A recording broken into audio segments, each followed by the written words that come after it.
میرے پیارے آقا صلی اللہ تعالی علیہ وآلہ وسلم کے پیارے دیوانوں، ایک دانا کا قول ہے کہ اللہ رب العزت نے 3 طرح کی مخلوق کو پیدا فرمایا اور 3 طرح سے اللہ رب العزت نے مخلوق کو پیدا فرمایا۔ پہلی مخلوق وہ جن کو رب ذوالجلال نے عقل عطا فرمائی، لیکن ان کے اندر اللہ رب العزت نے خواہشات اور شہوت نہیں رکھی، وہ فرشتے ہیں۔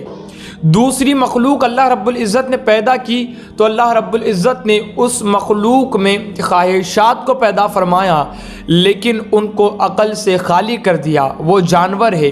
اور تیسری مخلوق رب ذوالجلال نے انسان کو بنایا تو انسان کو اللہ رب العزت نے عقل بھی عطا فرمائی اور اللہ رب العزت نے انسان میں خواہشات اور شہوات کو بھی رکھا۔ اب جس انسان کی عقل پر اس کی شہوات غالب آ جائے تو ایسا انسان جانوروں سے بدتر ہے، اور جس انسان کی شہوات پر اس کی عقل غالب آ جائے اور وہ خواہشات سے شہوات سے بچتا رہے، ایسا شخص فرشتوں سے افضل ہے۔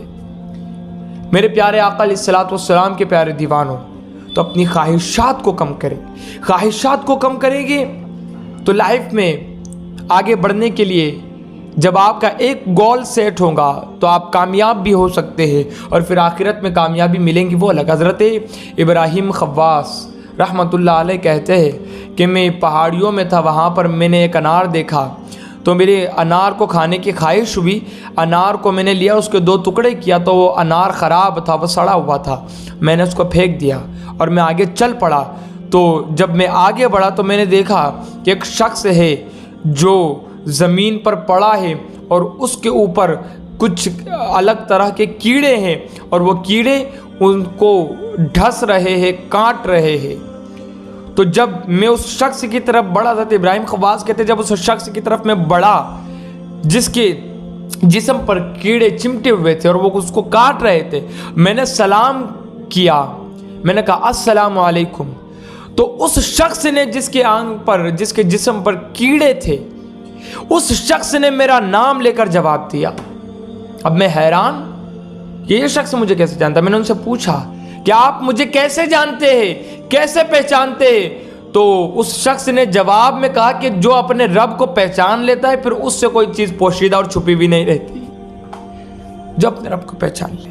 اللہ اکبر۔ تو حضرت ابراہیم خواص رحمۃ اللہ علیہ نے ان سے کہا کہ جب رب ذوالجلال کا تمہارا اتنا بڑا مقام ہے تو تم یہ دعا کیوں نہیں کرتے کہ یہ کیڑے آپ کے جسم کو چھوڑ کر چلے جائے اور آپ سکون و اطمینان کے ساتھ اپنی زندگی کو بسر کر سکے اور اس تکلیف سے آپ کو نجات مل جائے؟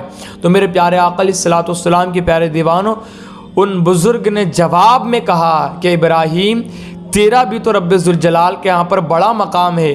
جب تیری انار کھانے کی خواہش ہوئی تو نے رب ذوالجلال سے یہ دعا کیوں نہیں کی کہ اے اللہ تو مجھے اس خواہش سے بچا لے؟ کہا ابراہیم،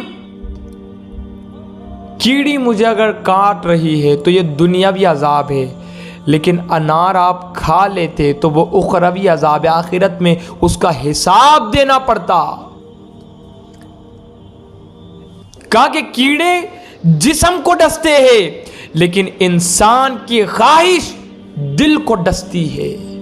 جب انسان ایک خواہش کو پورا کرتا ہے دوسری خواہش فوراً تیار رہتی ہے، اور اس طریقے سے انسان بے چینی کا شکار ہوتا نظر آتا ہے۔ شہوات بادشاہ کو فقیر اور صبر فقیر کو بادشاہ بنا دیتا ہے۔ آپ نے نہیں دیکھا حضرت یوسف علیہ السلام نے صبر کیا تو رب ذوالجلال نے بادشاہت عطا فرما دی، لیکن وہیں پر زلیخا نے اپنی خواہشات کو پوری کرنا چاہا تو اللہ رب العزت نے حضرت زلیخا کو رسوا کیا، اور زلیخا نے حضرت یوسف کی محبت میں صبر نہیں کیا تو آپ